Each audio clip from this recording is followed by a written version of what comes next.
สบายดีท่านผู้ชมที่เคารพยินดีต้อนรับทุกท่านเข้าสู่รายการคลินิก3คลินิกสุขภาพรายการสำหรับคนที่ฮักและใส่ใจกับสุขภาพมื้อนี้ทางรายการของพวกเราก็ยังถือว่าอยู่ที่ห้องหมอเศรษฐาธิราชเนาะและหัวข้อที่พวกเราจะนำเสนอก็เกี่ยวกับพยาธินิ่วว่านิ่วนี้มันมีจักประเภทและสาเหตุเกิดจากอย่างใดและขบวนการปิ้นปัวพยาธินิ่วโดยเฉพาะอยู่ในศูนย์สลายนิ่วนี่จะมีขั้นตอนและวิธีการแบบใดและการปิ้นปัวแบบการสลายนิ่วนี่จะมีข้อดีแบบใดๆตอนนี้เฮานัดกับท่านหมอผู้เชี่ยวชาญไว้เอาไปพบกับเพิ่นพร้อมกันเลย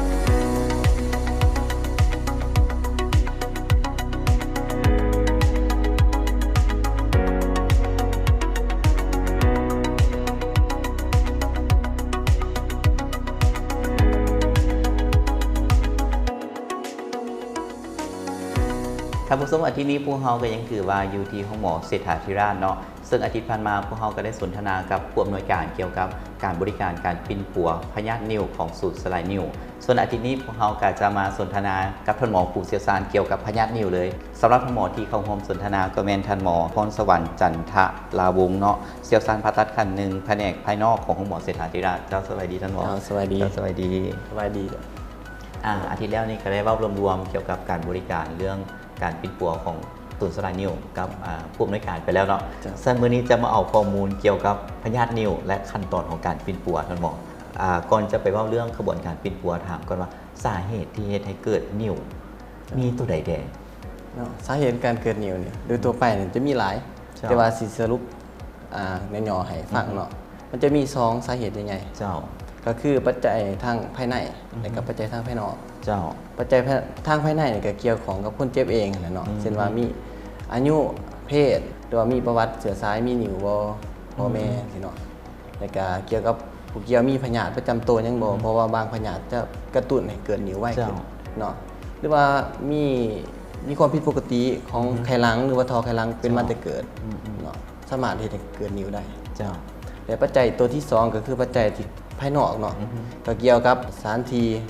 ภูมิสันฐานหรือว่าอากาศเช่นว่าอากาศร้อนอบอ้าวเนาะจะกระตุ้นการเกิดนิ่วไวขึ้นเพราะมีการซีเหือหลายเนาะแสดงว่าบ้านเฮานี่เป็นเขตร้อนสิตัวเลขคนเป็นนิ่วเลยเป็นหลายเพราะว่าซีตีมันอยู่อาซีแต่เป็นออกเสียงใต้มีนิ่วหลายแต่ก็พวกพันก็อาชีพที่ว่าเป็นเฮ็ดเวียกเกี่ยวกับความร้อนเป็นพ่อครัวหรือว่าพวกที่เฮ็ดเวียกในจักรโรงงานที่เกี่ยวกับของกับความร้อนในนอกจากนั้นก็ยังเกี่ยวของกับอาชีพพวกอินดอร์พวกคือว่าพนักงานทั่วไปเฮานี่แหละที่ว่าอยู่ห้องแอร์ห้องหยังที่ว่ากินน้ำหน่อยนั่งเฮ็ดเวียกโดนๆเนาะอาจจะบ่ได้กินน้ำคือท่านบอกว่ามีเพศอายุจังซี่เนาะเป็นปัจจัยนึงสินะคือเพศที่บ้านเฮานี่หญิงหรือชายที่เป็นหลายกว่ากันตามการศึกษาผ่านมาเลยก็คนเจ็บที่มากวดตัวจริงเห็นว่าเพศชายหลายก่อนเนาะกว่ามันตัดส่วนหลายก่อนประมาณ2คนต่อ1คนและอายุนี่ท่านหมอที่เคยพบอายุที่พบหลายนี่อยู่ช่วงระหว่าง40มา50ปีเห็นหลายที่แต่เป็นวัยเฮ็ดเวียกเป็นวัยเฮ็ดเวียกแต่สำหรับคนที่มีปัญหาเกี่ยวกับไข้หลังแต่น้อยก็จะมีความเสี่ยงแม่นผู้ที่มีความผิดปกติของท่อไขลังเนาะเช่นว่าท่อไขลังมันตีบ่หรือไขลังมีการผิดถูกมันหมุนผิดปกติจะเฮ็ดให้การไหลของน้ำเหนียวจากไขลังลงท่อไขลังแล้วลงไปหอดพวกเหนียวแหละออกมานอกไม่ไหลบ่สะดวกคันบ่สะดวกแล้วเฮ็ดมีความเสี่ยงเฮ็ดให้เกิดมีการอังของน้ำเหนียวคันอังโดนแล้วเกิดให้เกิดนิ่วตัวนี้ผิดปกติแต่เกิดส่วนใหญ่ที่เฮาพบมีผิดปกติแต่เกิดแหละกับผิดปกติภายหลังเช่นว่าถือผ่าตัดปัวแปลงอันนี้นึงที่ไปแตะตองเดือนทั้งเดือนของมันครับคนเขาจะสังเกตอาการตัวเองแบบไหนตัวนี้ผิดปกติเขาอาจจะมีความเสี่ยงที่จะเป็นนิ่วมันจะมีอาการนิ่วนี่มันจะแบ่งเป็น2จำพวกนั่นนี่เนาะพวก1เป็นพวกบ่มีอาการจังดีเลยในพวกที่2เป็นพวกที่มีอาการแสดงออกในคนเจ็บที่มีอาการแสดงออกเขาจะเบิ่งว่า1จะมีการเจ็บแอวฮะเจ็บแอวเนาะมีเหนียวเป็นเลือดบ่มีเหนียวเจ็บเหนียวแสบบ่สำหรับผู้ที่บ่มีอาการก็คือคนเจ็บทั่วไปนี่แหละที่มากวดเช็คอัพสุขภาพประจำปีบ่หรือว่ามากวดด้วยพยาธิอาการของพยาธิอื่นบังเอิญพบเห็นว่ามีนิ่วอันนี้ถือว่าเป็นพวกที่บ่มีอาการซึ่งว่าเจ็บแอวสิต้องเจ็บเขาจะเบิ่งว่าเจ็บดนบ่ได้จังผิดปกติอะไรแบบนี้ต้องเข้ามากวดคันเจ็บแอวที่เกิดจากนิ่วเนาะมันจะบ่เหลือยามเจ็บและการเจ็บมันจะเจ็บมีการเจ็บพุ่นแห้งมันจะบ่คือเฮาเจ็บแอวที่เกิดจากเฮาเฮ็ดเวียกหนักบ่หรือหยังต่างๆเนาะจะเจ็บต่างมีอาการส่วนอื่นเพิ่มเติมบ่จะมีไข้มีหยังบ่จะเจ็บคันบางกรณีที่ ที่มันอุดตันหรือว่ามันมีอาการหุดแห้งแล้ว มันจะมีการไข้นำมีไข้มีเหนียวเป็นเลือดจังซี่แหละ แต่น่าสังเกตอาการตัวเองดีๆเนาะตัวเองเนาะ แม่น ถ้าผิดปกตินี่ต้องเฝ้าเข้ามากวนเลย แล้วแนวทางการรักษาสำหรับคนที่เป็นนิ่วปัจจุบัน ปัจจุบันการปีนปัวนิ้วแบบทั่วๆไปเนาะเขาจะสรุปออกมามันมีอยู่ประมาณ3อันใหญ่ๆเนาะหนึ่งการผ่าตัดแบบดังเดิม คือการผ่าตัดแบบเปิดฮะเนาะการผ่าตัดแบบนี้ก็ถือว่าปัจจุบันก็ยังเป็นพื้นฐานของการผ่าตัดอยู่เนาะต่อมาก็เป็นผ่าตัดที่เพิ่นว่า minimal invasive คือการผ่าตัดที่หู้น้อยลงเนาะ พันทอ พันทอ แล้วก็มีพันทอ แล้วก็มี endoscopic และต่อมาตัวที่ 3 ก็คือการนำใส่เครื่องสไลด์นิ้ว ประมาณนี้ เจ้าถือว่าเป็นทางเลือกใหม่ และคือศูนย์สลายนิ่วของพวกเขาสินะเขาเริ่มตัวนี้จะเป็นแบบทางเลือกตัวหนึ่งมันบอก แม่นแหละ ให้กับคนเจ็บ เป็นทางเลือกใหม่ให้คนเจ็บเนาะที่บ่ต้องการผ่าตัดฮะ ตัวนี้เริ่มมาดนไปแล้ว เขาเปิดมานี่ต้นเดือนท้ายเดือน8เนาะต้นเดือนเก่าเปิดเป็นทางการปี2024ครับ อยากให้ท่านหมอลองให้ข้อมูลเนาะสำหรับการปินปัวแบบการสลายนิ้วสินะมันมีข้อดีเมื่อเทียบกับการปินปัวแบบอื่นๆแล้วใดแล้วมันมีข้อจำกัดแบบใดบ่ตัวนี้ เจ้าเกี่ยวกับการนำใส่เครื่องสไลด์นิ้วข้อดีของมันก็คือว่าเป็นการบ่ได้ผ่าตัดข้อดีอันหนึงเนาะคันบ่ได้ผ่าตัดแล้วมันจะบ่ได้ดมยาสลบเนาะบ่มีบาดแผลบ่เจ็บเนาะบ่ได้นอนห้องหมอและอันสำคัญแม่นคนเจ็บนี่ฟื้นตัวไวแต่ข้อเสียของมันก็มีอีกกันเนาะเจ้าข้อเสียของมันนี่คือว่านิ้วที่มีขนาดใหญ่อยู่ตำแหน่งพิเศษใช่มาอยู่กีบแค่หลังเมืองลุมเวลาเฮายิงแล้วโอกาสที่มันจะออกมาเองจะน้อยเนาะก่อนนี้มันแตกอยู่แต่ว่ามันสำคัญว่าเฮายิงแตกแล้วตรงสังเกตตรงพิจารณาขึ้นว่าทางออกของนิ้วมันจะออกได้ดีบ่เนาะเพราะว่าเครื่องสไลด์นิ้วมีแต่หน้าที่ไปทำลายนิ้วให้มันแตกซื่อๆแต่ว่ามันจะออกมาโดยหูการไหลหันตัวนั้นตัวสำคัญจ้ะ ส่วนหลายที่แบบเขาจะมาปินปัวแบบสลายนิ้วท่านหมอ ครับ จะเป็นนิ้วอยู่จุดใดเป็นหลัก ส่วนแรกก็แม่นอยู่ไขหลัง ไขหลัง บ้านเฮาแต่อันที่สองก็มาอยู่ทอไขหลังผักส่วนต้นนี่พบหลาย การปินปัวแบบนี้นะขนาดของนิ้วมันต้องอยู่ในระดับจากเซน เพิ่นจะแบ่งอยู่ไขหลังหรือทอไขหลังเนาะคันอยู่ไขหลังเพิ่นจะแบ่งเป็น3ขนาดอัน2เส้น1เส้น2เส้นแล้วก็น้อยกว่า1เส้นถ้าว่า2เส้นก็ยังเป็นทางเลือกทางบิดในการใส่น้ำใส่เครื่องสไลด์นิ้วนี่ถ้าว่ากรณีใหญ่กว่า2เส้นเพิ่นก็เป็นทางเลือกที่2ต้องได้เฮ็ดวิธีอื่นก่อน แต่คันว่าน้อยกว่า2เส้นลงมานี่แน่นอนต้องใส่เครื่องตัวนี้ก่อนสไลด์นิ้วก่อน คือท่านบอกว่ามันนิ้วมันก็จะมีหลายประเภทของนิ้วเหมือนบอก แม่นล่ะ ตัวนี้มันสามารถรักษาหรือสลายนิ้วได้ทุกประเภทบอก แม่นโดยปกติเขาจะยิงได้หมดทุกประเภทตั้งแต่ต้องได้ประเมินขึ้นว่านิ้วที่เขาจะยิงครับมันจะมีความอ่อนความแข็งบ่คือกัน ก็ต้องได้ประเมินกันก่อนเป็นบอกตัวนี้ เจ้า หรือว่าเขามีแนวทางแนะนำคนเจ็บแบบไหนก่อนจะเข้ามาปินปัวแบบสลายนิ้วตัวสิ ตัวนี้เขาโดยระบบมันจะไปกวดน้ำหมอเสียสารอยู่กับแผนกกวดเข็นออกก่อนเนาะเพื่อประเมินเบิดทุกอย่างเลยกวดเลือดกวดทางกายเอลิโกเอ็กซเรย์แหละบ่มีข้อหามหยังต่างๆแหละมันจะส่งมาทางศูนย์เนาะมาทางศูนย์เนี่ยเขาจะอธิบายเทื่อที่สองอีก เจ้า อธิบายคนเจ็บถึงขั้นตอนการบินปัวข้อดีข้อเสียอะไรก็ขอควรระวัง เจ้า เจ้า สั้นเวลาในการมารักษาครั้งหนึ่งในการสลายนิ้วนี่ใช้เวลาโดนกัน โอ้อันนี้โดยปกติเฉลี่ยประมาณ50นาทีที่ว่าบ่โดน กับบโดนเนาะสลายนิ้วแล้วก็กลับบ้านได้เลย แม่นสไลด์นิ้วแล้วถ้าบ่มีอาการหยังเนาะที่ว่าเจ็บแอวบ่มีการปวดก็มีไข้มีหยังก็ติดตามประมาณ10-20นาทีเขาก็ให้กลับ แล้วผ่านมาดิคนมาใช้บริการอยู่ศูนย์ของพวกเขานี่ ถือว่าซีตีก็คือว่าหลายเติบเนาะปัจจุบันนี้เฮาตามการเก็บข้อมูลได้147คน147คนยิงมาแล้ว236ครั้งเพราะมันจะมีผู้เก่ามายิงเทื่อที่2เทื่อที่3ก็เลยนับเป็นจำนวนครั้งให้ แต่เป็นนิ้วอยู่จุดใดเป็นหลัก นิ้วอยู่แค่หลังหลายก่อน แต่แถวบ้านเขานี่คนเป็นนิ้วแค่หลังนี้ หลาย ถือว่าหลายเลยเนาะ หลายอันนี้เป็นเพียงส่วนหนึ่งที่คนเจ็บมาบริการยังที่สถิติของหมออื่นถามมาร่วมกันนี่มหาศาลเลยจำนวนคนเจ็บนี่เจ้าน อกจากคนเจ็บที่เข้ามา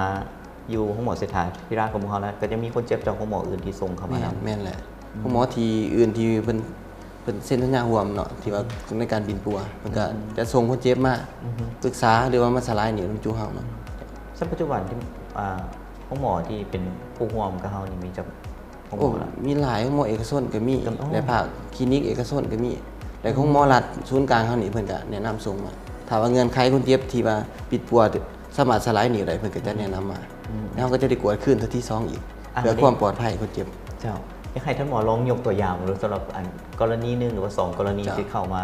ปินป่วยอยู่ศูนย์สลายนิ้วของพวกเขา สิยกตัวอย่างจังซี่เนาะมีสองกรณีที่หนึ่งนี่แม่นกลุ่มคนเจ็บทีมเขามาด้วยอาการเจ็บมีนิ้วอยู่อ่างไขลังเนาะขนาดประมาณ15มิล 15มิล เส้นปลายเนาะแต่ก็เฮาได้ผ่านการกวดอย่างทุกอย่างแหละแต่ว่ามีบ่มีข้อห้ามของการสลายก็เลยเริ่มทำการสลายสลายไปแล้วประมาณ6มื้อสลายแล้วคนเจ็บที่ตามอยู่บ้านเนาะนี่เนาะบ่ได้นอนห้องหมอคนเจ็บจะโทรมาบอกว่าโอ้มีเศษนิ้วออกท่านหมอหลังจากนั้นเนื่องจากคนเจ็บว่ามีนิ้วเศษนิ้วออกหลายก็ได้แนะนำคนเจ็บมากวดไว้ประมาณอาทิตย์หนึงก็ให้เพิ่นกลับมาแต่ปกติแล้วจะนัดประมาณ2อาทิตย์ 2 อาทิตย์ จ้าเพิ่นกลับมาเฮาก็มาเอ็กซเรย์มาเอโกขึ้นเห็นว่าจุดที่นิ้วอยู่เกือบหายเกือบเบิดเลยยังเหลือสิ้นส่วนนิดๆหน่อย ผู้นั้นหันมาแบบสลายนิ้วจากข้างแบบ ๆผู้นั้นนั่นมา2ครั้ง สองครั้งก็ถือว่า ยิง2ครั้ง เศร้าเลย ถือว่าเบิดเลยจ้ะ อ๋อ ถือว่าได้รับผลดีหลายเกินขาดเลยเป็นนิ้วที่บ่แข็งหลายเนาะแต่กลุ่มก่อนนี้กลุ่มที่2แม่นกลุ่มที่บ่เจ็บบ่ฮู้ว่าตัวเองมีนิ้วเลยเนาะมากกว่าโดยพยาธิอื่นมาเอโกเอ็กซเรย์เห็นแล้วก็มีความกังวลเนาะก็ได้มาปรึกษาทางศูนย์พวกเฮาเนาะเป็นแม่นนิ้วอยู่กีบไขลัง มันบ่มีการอุดตันแล้วมันจะบ่เจ็บบ่มีการแสดงออกเลยหมายว่านิ้วก็อยู่น้ำเราหั่นอาจจะหลายปีแหละแล้วบ่มีอาการก็มาทำการสลายปุ๊บอันนี้นิ้วเส้นเดียว1เซนติเมตรเนาะผู้นี้ยิงครั้งเดียวถือว่าสำเร็จ สำหรับคนเจ็บที่เข้ามาปินป่วยอยู่ศูนย์สลายนิ้วของพวกเขาเนาะหลังจากที่เขาเจ้าปินป่วยสลายนิ้วไปแล้วนะเขามีการติดตามคนเจ็บนั่นแหละท่านหมอเพื่อว่าแน่ใจว่านิ้วเขาเจ้าจะบ่กลับมาเป็นคืนแล้ว เขาจะติดตามจังซี่เนาะคนเจ็บหลังสลายนิ้วไปแล้วนะประมาณ2อาทิตย์จะให้มาติดตามเทื่อนึงมี2อาทิตย์เดือนหนึง2เดือน3เดือน เพราะว่าโอกาสที่นิ้วมันจะออกแต่ละคนมันจะสาจะไว้แตกต่างกันคันมาเทื่อ2อาทิตย์แล้วจะนัดมาเป็นส่วนใหญ่เนาะบางกรณีคนเจ็บอยู่ไกลก็ประมาณอาทิตย์หนึงเนาะเพิ่นจะมาบางทีเพิ่นมาแต่ต่างแข้งแต่เพิ่นบ่กลับเลยเพิ่นก็รอถ่ากว่าเทื่อที่สองเลย ตัวนี้คนมีพยาธิประจำตัวก็สามารถปินป่วยแบบนี้จะดีกว่าก่อน แม่นล่ะคนเจ็บที่มีพยาธิประจำตัวที่มีข้อหามเนาะที่ว่าบ่สามารถดมยาสลบผ่าตัดได้เฮาก็สามารถสลายได้แต่ว่าก่อนเฮาจะสลายเฮาต้องได้ไปกวดเช็คขึ้นก่อนว่าพยาธิที่เพิ่นเป็นอยู่หั่นบ่มีข้อมูลแห้งส่ำใดเนาะ คือเบาหวานความดันหรือว่าหัวใจ เจ้า พวกนี้ก็ สลาย รัก ได้ ษาแบบนี้จะดีกว่า แม่นล่ะ โดยเฉพาะเป็นคนที่มีอายุหลายๆใช่เนาะ เจ้า ถ้าผ่าตัดก็อาจจะเสี่ยงเนี่ย แม่นล่ะดมยาสลบก็มีความเสี่ยงหลายแนวก็จะเลือกวิธีนี้เนาะเช่นคือเบาหวานเพราะว่าการผ่าตัดมันต้องได้งดอาหาร เจ้า โปรเจกก็มีโอกาสที่น้ำตาลจะตกบ่อย่างต่างๆ แต่ว่าเครื่องเฮานี่บ่ได้งดอาหารเนาะมีแต่ฮอดมื้อนัดมากินข้าวกินน้ำอิ่มๆแล้วก็มาสลายได้เลย ตัวนี้จะเป็นทางเลือกเนาะคือเข้ามากวดแล้วก็ท่านหมอจะประเมินว่าเคสแบบนี้ผ่าตัดเคสแบบนี้สลายนิ้วจะดีกว่า เพราะว่ามันจะเน้นความปลอดภัยเป็นหลักเนาะหมายถึงว่าเพิ่นกวดครั้งแรกว่าวงมติมีนิ้วแล้วท่านหมอที่ว่าอยู่ห้องกวดเฉยเนาะกวดมาแล้วแล้วยังมากวดซ้ำเทื่อที่2อีกนำจูเฮาอีกบาดนึงว่ามันทำการสลายนิ้วมีความปลอดภัยบ่ สุดท้ายอยากให้ท่านหมอฝากความมั่นใจสำหรับคนเจ็บเนาะว่าคนเจ็บที่มาปินป่วยอยู่แล้ว หรือว่าคนเจ็บที่มีนิ้วและก็ตัดสินใจในการปินป่วยอยู่ว่าจะเลือกแบบใดอยากให้ท่านหมอฝากว่าการสลายนิ้วมันมีความปลอดภัยหรือว่าความสำนิสำนานของหมอเขารวมถึงอุปกรณ์ที่เขานำเข้ามานี่ก็เป็นเครื่องทันสมัยจ้ะ สำหรับผู้ใดที่ว่ามีปัญหาสุขภาพโดยเฉพาะแม่นมีปัญหาเรื่องนิ้วเพราะว่านิ้วไขลังนิ้วท่อไขลังสามารถมาปรึกษาเนาะให้คำแนะนำจูเฮาได้เนาะแล้วก็เครื่องไม้เครื่องมือเฮานี่ก็แม่นเป็นเครื่องรุ่นใหม่ทันสมัยเนาะกันเน้นความปลอดภัยเป็นหลักแต่สำหรับคนเจ็บที่ปีนปัวผ่านมาแล้วก็คือว่าบ่มีอาการสนหยังปลอดภัย 100% จ้ะ สำหรับคนที่อยากมาพัวพันติดต่อเนี่ยท่านหมอจะเข้ามาพัว เขา พั จะ นกับ มี พวกเขา เจ้า ได้ เฟซบุ๊กเนาะเขียนว่าศูนย์สลายนิ้วเป็นภาษาลาวศูนย์สลายนิ้วห้องหมอเศรษฐาธิราชแล้วก็มีเบอร์โทรติดต่อพร้อมจ้ะ มี Facebook น้ำ เจ้า มีกับเป็นเบอร์ WhatsApp เนาะสามารถ เจ้า ติดต่อไว้ได้ เดี๋ยวทางทีมงานจะขึ้นเป็นช่องทางการติดต่อไว้ให้สำหรับท่านผู้ชมเนาะเพื่อสะดวกในการติดต่อเข้ามาขอคำปรึกษาหรือว่าจะนัดคิวเข้ามากวดกับท่านหมอคือศูนย์เฮานี่ก็เปิดให้บริการ เจ้า ทุ เปิด มื้อ บริการวันจันทร์ถึงวันศุกร์ ประจำ ในโมงราชการเลย อ๋อเจ้าก็สามารถเข้ามาพัวพันได้สำหรับคนที่มีปัญหาคือท่านบอกว่าแหละอาการเบื้องต้นที่ผมบอกว่าเขาอาจจะมีความเสี่ยงเป็นนิ้วปัจจุบันนี้ก็ถือว่ามีเครื่องที่ทันสมัยเข้ามาแล้วอีกทางเรื่องหนึงเพื่อจะช่วย สำหรับในการปิดปัวจะบ่เจ็บโตเนาะตัวนี้เนาะแล้วก็ได้ผลดีอีกเจ้าวันนี้ขอบใจท่านหมอหลายๆสำหรับข้อมูลเกี่ยวกับการปิดปัวนิ้วโดยเฉพาะเป็นนวัตกรรมใหม่ที่นำเข้ามาจากต่างประเทศ โอกาสหน้าอาจจะได้มาสนทนากันเพิ่มเติมเกี่ยวกับปัญหาอื่นเกี่ยวกับสุขภาพสำหรับวันนี้ขอบใจขอบใจ